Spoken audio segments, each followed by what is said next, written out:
আমাদের মধ্যে গুপ্ত নাই? কথা বলেন না কেন? অনেকে বলে যে হুজুর চরমনায় মুজাহিদ অমুক অমুক অমুক অমুক জায়গায় চলে যায়। আমি কি চরমনায় মুজাহিদ যায় না, ওটা গুপ্ত ছিল। যারা চরমনায় মুজাহিদ তারা দাজ্জালের ফিতনার মধ্যে আশা করি পড়তে পারে না। বাকি নোংরা হতে পারে না তা না, এটা প্রবল ধারণা রাখি। গোমরা তো যে কোনো মানুষ হতে পারে, যে কোনোটাই।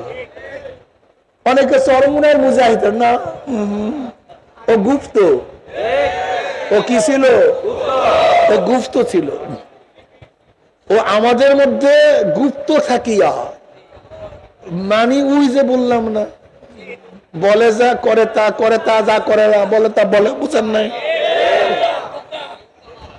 এই ধোকার মধ্যে পড়া, ধোকাবাজদের সাথে চলা, ধোকাবাজদের কথা মানা যাবে না। মনে রাখবেন এই উসুলগুলি। নবী আলাইহিস সালাতুর সুন্নাত, সাহাবাদের সুন্নাত, খোলাফায়ে রাশিদের সুন্নাত আমরা মজবুত করে আঁকড়ায়া ধরব। বলবেন টলবেন নাকি ভাই? তাজকিয়ার দরকার নেই। তাজকিয়া মানিটা কি? থানবী রাহমাতুল্লাহ আলাইহি প্রশ্ন করা হয়েছে, তাজকিয়া ফরজ মানলাম, কিন্তু মুরব্বি লাগবে কেন?